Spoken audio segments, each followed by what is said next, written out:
How can we navigate ourselves in a modern day society to live a physical, mentally, emotionally, and psychological stable life?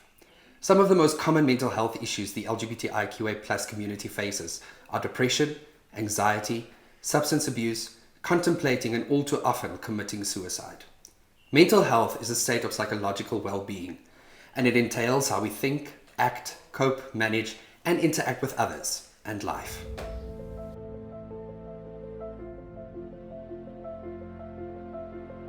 Welcome back to another episode of WQMD, and I am super excited about today's episode. We're talking mental health awareness, and we have two very special people here from the Tshwanehub, James de Villiers and Rivonia Pillay. Welcome to WQMD. Thank you so much. Please, let's start the show by you telling us a little bit more about yourself and what you guys do at Tshwanehub. James? We agreed that you So a couple of months during the lockdown, we had a conversation. So I'm from the global Shapers Johannesburghub, and she's from the Tshwanehub, and we had a conversation in my hub about mental health and what we can do to address the mental health crisis created by the lockdown. And then one of my hub members mentioned that Rivonia is pretty involved in the LGBTI space. We kind of had a couple of conversations of what we can do and what is practically possible during the lockdown regulations and restrictions. And what we kind of, after one particular conversation, we realized that the need is for community, that the queer community, that there's a lot of support structures, and all those support structures got destroyed or dismantled due to the lockdown. And what we can actually do is just create a space where people can come together, feel accepted and feel supported. So we come together every second Thursday. There you go. And it's really just a space to share experiences, share thoughts, making sure that people feel less alone and feel accepted for who they are. Because I think,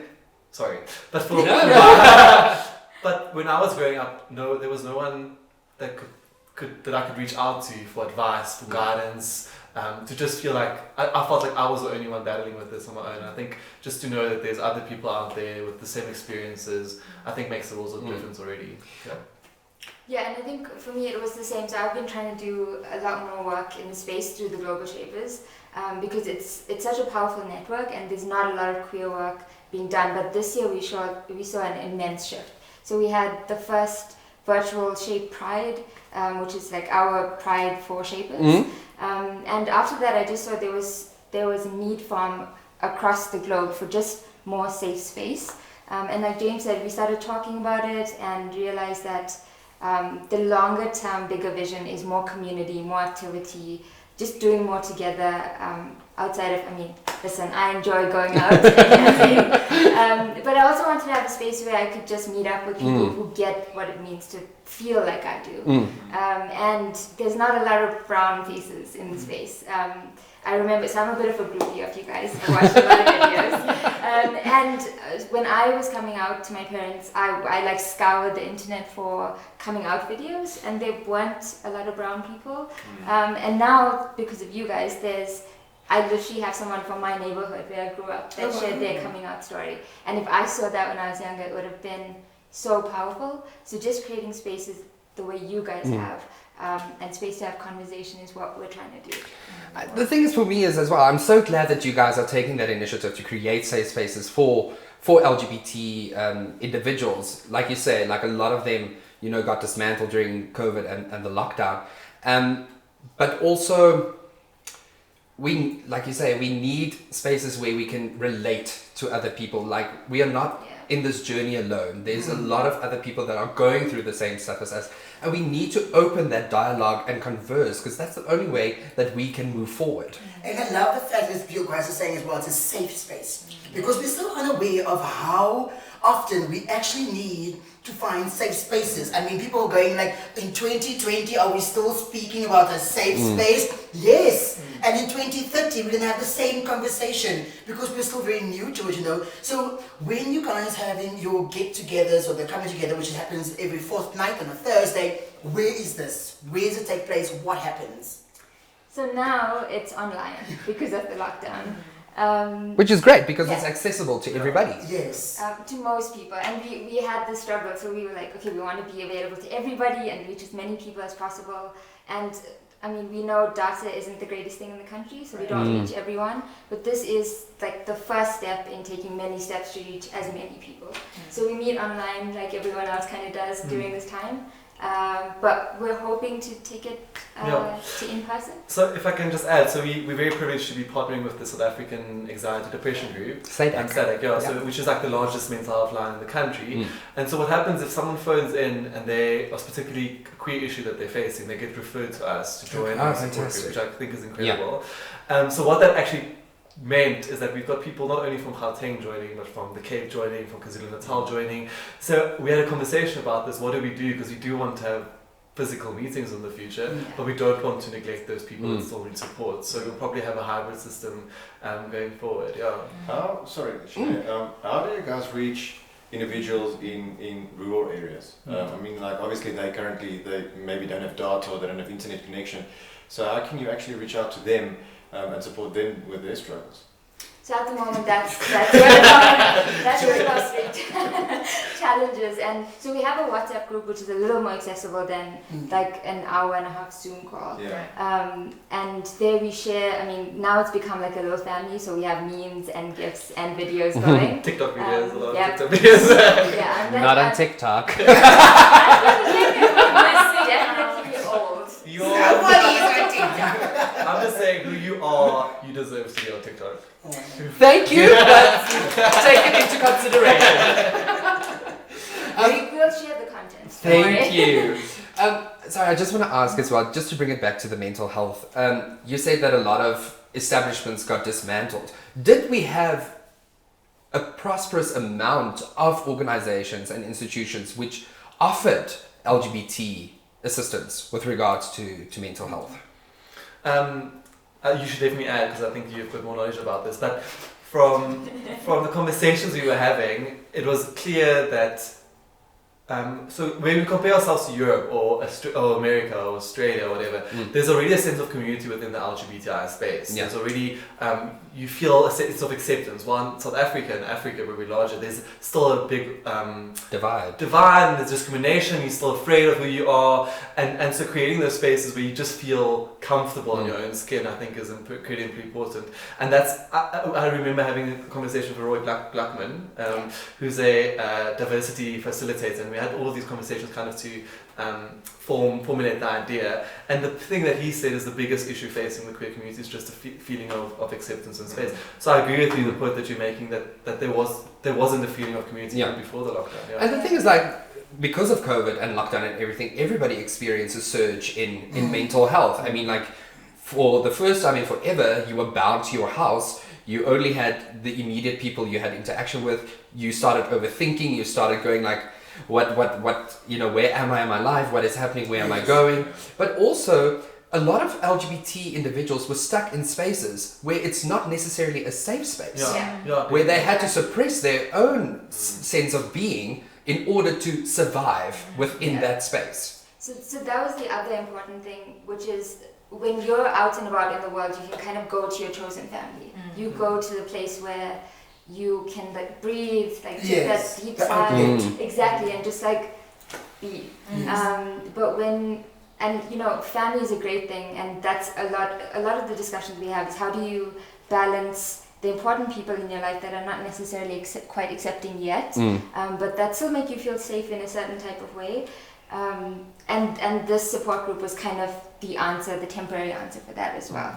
Because if you're back home and you're not at theirs where you have friends that might be a little bit more accepting, you have to shut off a little bit of that just to feel okay. And you know, we know that's not the best way to live, but if you don't want to devote energy into it every single day, you kind of take away a little bit of the colorfulness of your authenticity. Yeah, exactly. I want to add to that. So the one thing that I'm learning a lot through the support group is that just the fact that, so I was bullied a lot because of my sexuality, I was discriminated a lot of my sexuality, but my life was never in danger because of my sexuality. And what I'm learning through the support group is there's people in our communities whose lives are being threatened because of who they are. But it doesn't take away from the mental effect that it also takes upon your life, and this is what it's about. I mean, taking away from yourself to survive in a scenario or on a platform, I mean, that takes us back too far back, you know. I mean, we are on a platform right now, in a space, in a life where we've come out, we've come through the struggle, you know. For us to now be suppressed, to go back into that space, I mean, that's another form of reverse psychology, you know, altogether. So it's great that you have this platform to say, if you are stuck at home and you cannot be yourself right now, it's okay. Here's the platform. Speak to us. We are basically your community at Raise, you know, have a safe space to just have your outlet so that you don't have to, and then when you do go, you finish here, you can go back into the other space. Do I understand it clearly as well? Is this what the movement's about? And the thing is, like, when you say family doesn't always mean blood. I mean, we've discussed this before. There is a big world out there of people waiting to embrace you and to celebrate you for who you really are. So I think it's an amazing platform where you can go to your room or somewhere, escape for an hour, be online with similar like-minded individuals. It's so healthy. And There's that's such the a big, mental, there's so much stigma surrounding mental health. The moment you hear it, you think that there's something wrong with you. There's nothing wrong with you. Honestly, just Nothing. speaking to someone who's like-minded and who will celebrate you, support you, it makes a world. What's English? I can also really imagine that you might start off as a group, but then have smaller groups, and obviously also then that takes place, you know, because now I'm connecting now more, you know, with him, or I'm connecting more with you, and it's like, so but you created that safe space in order for us to have that connection. And I mean, that's the part that's incredible in terms of the mental health side, where you're getting yourself out of whatever it is that's taking you to a negative, depressive space, that you allow that outlet to come. So I have a question. Within the hub, do you have counselors, professionals? So, with the support groups, which is the structure that we follow for this safe space, you become a trained facilitator. So SADC does this amazing thing where they have free training for anyone that wants to run a support group. So if you guys feel the urge for a specific, whatever it might be, married people that are queer, or whatever it is, you can go through the SADC training and be able to run a support group. And the great thing is that we always find, and James and I benefit from the support group so much, is that you're both the expert in your life and also learning from everyone else. So it's everyone's support group. But what we can do is, if there's someone we can notice that's struggling specifically with something, we can then refer them to SADC's helpline, where James is also a trained suicide line counselor. Oh, wow. Another thing that I also just want to bring up as well with regards to mental health and LGBT, especially with regards to medical practices. A lot of times LGBT people fear to go there because they don't think there's someone that will be able to assist them with their line of background, you know, where they come from and the issues that they suffer. So a very interesting thing that I also discovered is called the Yellow Dot Doctor, which is a website where practices can upload their practice, where they specifically cater to the needs of LGBT people, where the doctors or the physician or whoever is on standby in that practice have gone through extensive training to be knowledgeable about the issues that LGBT people face. Yeah, that's really good, because I've noticed a lot of people who do have anecdotes of that, and just doctors who want to do well and just never have the experience of sensitization to it. And like you mentioned before, there are a few other organizations popping up now that are doing sensitization training. I think Queer Well is a great one, and then there's also the Queer Wellness Center. Queer Wellness Center that opened in Rivonia. Ilovo. This one's gonna be like. I just wanted to add to what you said about the trained professionals. So it's really, the idea is to keep it informal and a really accepting environment. And I think the fear that I have is as soon as you have a more structured approach and then you lose that sense of connectivity within there.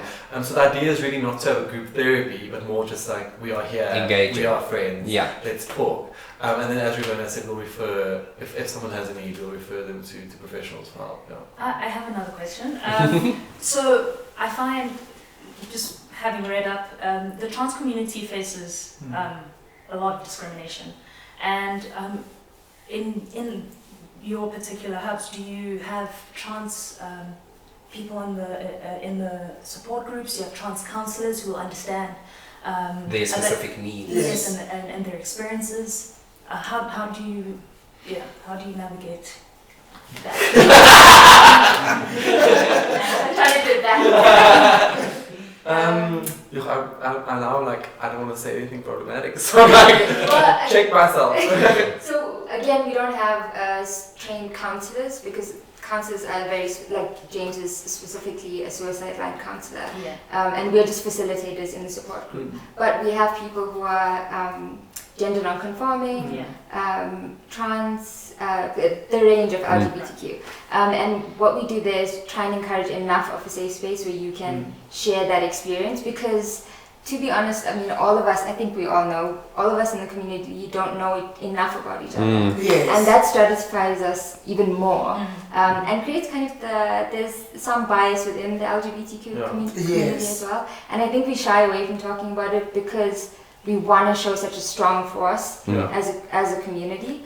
But there's difficulties with being, with representing yourself in a certain way and being trans. That maybe a more privileged gay person might not feel comfortable with. And in the group we talk about the challenges that we face within the community as well. But I think it's so important to have the conversation about the challenges, because it is about solving the problem from the inside and not just having a candy-coated little version of events to say, because at the end of the day, the program is for mental health, you know. So everything needs to be an internal job, you know. So if you don't know something about a transvestite, for example, trans person, sorry, I'm not sure about the proper terminology, please correct me. You see what I'm saying? So it's it's so important to deal with it and to cure the problem from the inside, you know, and to have this platform like WQMD as well, and like your hub, that we can actually start speaking about this as well, so that it lightens the load and the mental health that comes from that as well, because we're educating ourselves, you know, and I'm informing the next person. I'm letting you know, okay, so I'm a gay person and this is how I see myself. Oh, I'm lesbian. Okay, I'm bisexual. Oh, okay. And so what about, you know, so to create that. So you made me think of a beautiful moment. So in our first meeting, we were all saying, okay, we've got to get this right. We're going to ask people about their pronouns. We're going to be really good about knowing each other. And we had a beautiful moment where someone joined in, and he joined a little late, so we had done the kind of introductions, and I asked him, like, just introduce yourself, give us a weather check, and your pronouns. And he's like, yeah, I'm so-and-so, and I'm me. And I was like, that is awesome. That is beautiful. That is so brilliant. Now it's going back to me. Thank you, Celine Dion. I just keep on like, that's why Rivonia has to go first. So we are very well aware that we don't know everything. We're not going to know. So that's why we started recently making effort to get people in to kind of share in the beginning their experiences and then build a conversation from there. And we make a point of making sure that it's diverse from different backgrounds. Because it's easy to get stuck in that bubble mindset. So an interesting thing that you mentioned now is that you're a suicide counsellor, and mental health is much higher under the youth. Like they're much more at risk because of society and those type of things. So what kind of, I don't want to say advice do you give, you know, younger people who come to you with that type of stuff, but what do you do? Like, how do you interact with them? How do you reference them to, you know, websites or whatever that they can, you know, look at, or do you reference them to counsellors, or what do you? Because you have a young energy as well, so they're trying to get to you, so you're Connectable. So what is it that you do there in those scenarios? So first I have to disqualify. I'm not a trained psychologist, so I'm a suicide help college, so get professional help if you need professional help. But the SADC is really incredible, because SADC, so if you want to become a suicide helpline counsellor, it's 12 training sessions of 4 hours each, and you have to write 2 exams to pass. So it's like, if you phone, you're going to know that you're going to meet someone that's not just someone that just joined today, which I think is incredible. And the idea is really to have it as a referral line. So the idea is really like, if someone phones in, if they have any serious need urgent help, so bipolar, schizophrenia, you go into the hospital, you take them to the hospital immediately. If it's a suicide case, it's completely different because then we make sure that that person is not going to harm themselves. So we stay on the call for as long as possible until someone else is with them or they've received medical help. So that can take on for like 3-4 hours depending on the situation. So typically what will happen in that environment is I'll inform another counsellor that we've got a suicide person phoning. I'll be talking to the person. So my job is just to make sure that the person stays on the line. So we don't want, because when they hang up, sorry, I'm getting emotional talking about it. And then the other person's job is to make sure if we can find any location, numbers of family that we can phone, etc., to get that person to help immediately. Yeah, so that's for suicide, especially. Like a lot of the majority of the calls is mental health related, and there's a lot of. Then we try to give them practical advice. Exercise obviously is good for mental health. Go to your nearest clinic or hospital for the prescription for medication. We refer them to support groups such as the queer support group for other, and then there's also just techniques for whatever you're struggling with. For anxiety, we do breathing techniques, etc.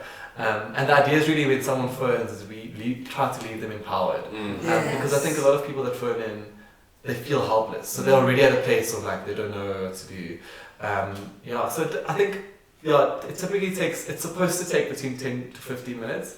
But a typical call is about helping someone. It's about, especially to this degree. Exactly, and especially during the lockdown when a lot of these tools aren't available. And a lot of people just want to know that they're not alone, that someone is listening to what they're saying. Yeah. I mean, another thing, so many people don't really know when they need help. Yeah. What advice could you give to just the general public about speaking to someone, about reaching out?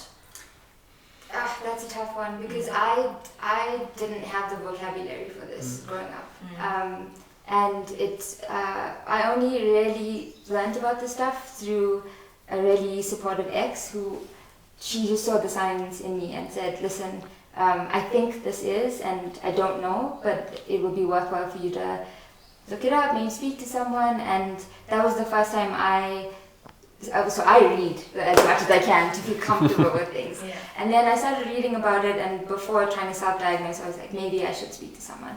And through me learning about myself, I started recognizing it in other members of the family. And that's the other thing with being queer. You know, there's often a generational pressure, but it comes from our parents' generation not having the freedom and time to be in themselves. They didn't have the luxury to, and it's tough to call it a luxury, but like to go to therapy, to understand themselves. So a lot of the undealt with issues becomes the things that we have to deal with. So if you don't know about it or don't know who to speak to, I think it always helps me to read first and see if you connect with anything. Yeah. But if you are someone who already has the vocabulary for it, and if you feel safe enough and confident enough, just talk about going to therapy as if it's not that big a deal. Normalizing it. Yeah. My perception of mental health therapy has always been like it's more for like the middle class and the upper class, society members, whereas we need to get to a point where it is accessible and available to everybody, especially to people in the rural areas. Because I mean, if you look, for instance, with LGBT individuals who are faced with traditional values, cultures, again, it's that systematic thing that gets passed down from one generation to another, where they feel like they can't be themselves because of, what is being bestowed down on them. So we need to work harder and creating more spaces where people can go to get information. But it's that awareness, and like having a discussion like this just helps to create awareness. We have to change the way we look at mental health in South Africa. We have to change the way we look at queer rights and the queer community in South Africa. And the only way we're going to do that is by having conversations on a continual basis.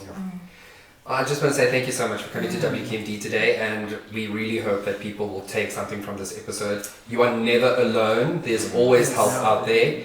And don't feel ashamed to reach out. We all struggle with our own, little things and whatever. So there's no shame in asking for help and guidance and receiving help. Yeah. So thank you so much for coming. Thanks for having us. Anything that's human is mentionable, and anything that's mentionable is more manageable. When we talk about our feelings, they become less overwhelming, less scary, and less upsetting. You don't have to be positive all the time. Feel scared, anger, frustrated, anxious. Having feelings does not make you a negative person. It makes you human.